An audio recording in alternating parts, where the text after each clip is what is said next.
प्रभात प्रिय विद्यार्थियों, आज हम चैप्टर नंबर 14 जिसका नाम है मेरे मास्टर साहब बेटे, इस चैप्टर को आगे हम कंटिन्यू करते हैं। प्रीवियस वीडियो में हमने लेखक ने बताया कि जब इन्होंने स्कूल में एडमिशन लिया तो बच्चे इन्हें पहले तो विनायक चूहा कहकर बुलाते थे और कुछ समय बाद विनायक भी छोड़ दिया, सिर्फ चूहा ही कहकर बुलाते थे। इवन टीचर भी इनको चूहा ही कहते थे। सिर्फ मास्टर साहब ऐसे व्यक्ति थे जो इनका साथ देते थे और इनको विनायक कहकर ही बुलाया करते थे। तो चलिए बेटे आगे देखते हैं लेखक हमें अपने बारे में और क्या बताते हैं।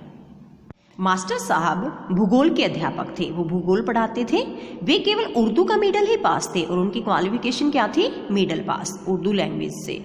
परंतु उन दिनों हम उन्हें संसार के सबसे बड़े विद्वानों में से एक समझा करते थे। लेकिन उस वक्त बेटे ये क्वालिफिकेशन भी बड़ी मानी जाती थी और जब वे पढ़ाते तो बच्चे क्या सोचते कि ये तो संसार में सबसे बड़े विद्वानों में से एक है। जिस विद्वत्ता से वे हमें बिजनौर जिले का भूगोल पढ़ाया करते थे उसकी सारी जमात कायल थी। और जिस विद्वत्ता से, जिस ज्ञान से, जिस मतलब स्टाइल से वो पढ़ाते थे ना, ज्ञान देते हुए क्या पढ़ाते? बिजनौर जिले के भूगोल के बारे में, तो उसकी सारी जमात कायल थी कि बड़ा मतलब बहुत अच्छे से पढ़ाते थे जब ये भूगोल का कोई भी टॉपिक बच्चों को पढ़ाया करते थे। भूगोल में मैं अपनी जमात में पहला रहता था, यानी कि फर्स्ट पोजीशन पर, मतलब भूगोल में बड़ा अच्छा ज्ञान था लेखक को भी। इस कारण साहब ने अपनी कक्षा के लिए मुझे क्लास का मॉनिटर बना रखा था। इसी कारण मास्टर साहब ने सिर्फ अपने लेक्चर के लिए लेखक को कक्षा का मॉनिटर बना रखा था। मैं पढ़ाई में अच्छा होते हुए भी अपनी जमात का मॉनिटर नहीं था। पढ़ाई में अच्छा था लेखक, लेकिन फिर भी अपनी कक्षा का मॉनिटर नहीं बन पाया। सिर्फ भूगोल के लेक्चर में ही लेखक मॉनिटर बनता था। जमात का असली मॉनिटर मुझसे बहुत चिढ़ता था और जो कक्षा का मॉनिटर था ना वो लेखक से बहुत ज़्यादा चिढ़ा करता था, क्योंकि कंपटीशन भी होता है ना बेटे बच्चों में। जो मॉनिटर था वो तो इंटेलिजेंट था ही, लेखक भी पढ़ाई में अच्छा था। वह सदैव मुझे पिटवाने का प्रयत्न करता था। जो कक्षा का मॉनिटर था वह लेखक को हमेशा पिटवाने की कोशिश करता था। इसलिए प्रतिदिन मैं भी भूगोल की कक्षा की प्रतीक्षा किया करता था। क्यों? क्योंकि भूगोल के लेक्चर में लेखक मॉनिटर होता था। इस कक्षा में मॉनिटर पद का भारी अधिकार पाकर मैं अपनी जमात के असली मॉनिटर से बदला लेता था।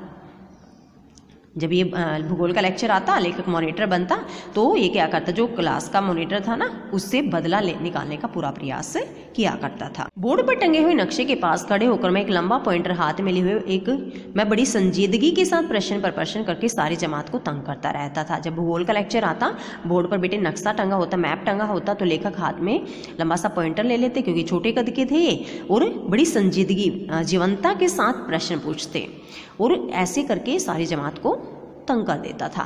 खासकर मॉनिटर से तो मैं अपना पूरा दिमाग लड़ाकर कठिन से कठिन सवाल किया करता था। और जब क्वेश्चन पूछना होता मॉनिटर से तो इतना दिमाग लगाता लेखक कि सबसे कठिन क्वेश्चन उससे पूछने का प्रयास करते थे। परिणाम तो उसे प्राय प्रतिदिन मास्टर साहब से डांट सुननी पड़ती थी, क्योंकि जब वह क्वेश्चन काफ़ी डिफिकल्ट होता, मॉनिटर जवाब नहीं दे पाता, तो इससे मास्टर साहब की डांट उसको सुननी पड़ती थी। परंतु दुख यही था कि भूगोल की 12 सप्ताह में केवल 3 दिन ही आती थी। अब लेखक इस बात पर भी दुखी है। क्यों? क्योंकि भूगोल का लेक्चर पूरे वीक नहीं आता था, बल्कि सिर्फ 3 दिन ही भूगोल का लेक्चर आया करता था। यानी कि लेखक सिर्फ 3 दिन ही एक लेक्चर के लिए कक्षा का मॉनिटर बन पाता था। मास्टर साहब बहुत गरीब थे। मास्टर साहब के बारे में बताया है कि वे बहुत ज़्यादा गरीब थे। केवल 25 रुपये मासिक लेकर ही वे अपने बड़े भारी परिवार का पालन करते थे। उनकी मासिक आए थे बेटे 25 रुपये, और इस 25 रुपये में ही वे अपने भारी परिवार का पालन पोषण किया करते थे। यह होते हुए भी उनका दिल बड़ा उदार था। गरीब थे, आय बहुत कम थी, परिवार बड़ा था, लेकिन फिर भी उनका दिल बड़ा उदार था, दयालु था। एक दिन स्कूल की सीढ़ियों से गिरकर मेरी टांग से खून निकलने लगा।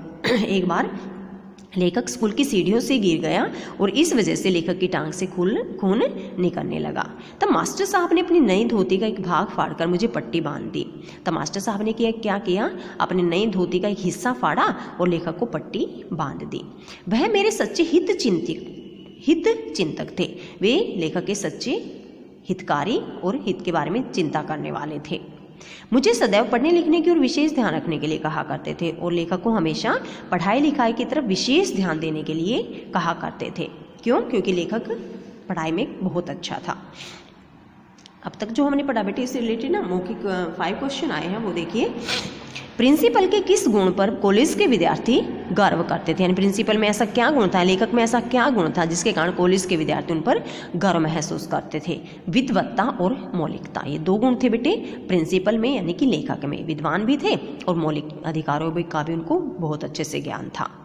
बचपन में लेखक को किस नाम से पुकारा जाता था, चूहा। बचपन में लेखक को चूहा नाम से पुकारा जाता था। मास्टर साहब किस विषय के अध्यापक थे, भूगोल के। भूगोल की कक्षा सप्ताह में कितने दिन आती थी, चैप्टर में हमने पढ़ा ना 3 दिन। भूगोल की कक्षा सप्ताह में 3 दिन होती थी। मास्टर साहब की आर्थिक स्थिति कैसी थी, कमजोर, यानी वो गरीब थे। तो बेटे नेक्स्ट पार्ट है, हम नेक्स्ट वीडियो में पढ़ेंगे कि लेखक अपने स्कूली दिनों को याद करता हुआ, अपने मास्टर साहब को याद करता हुआ हमें आगे क्या बताना चाहते हैं।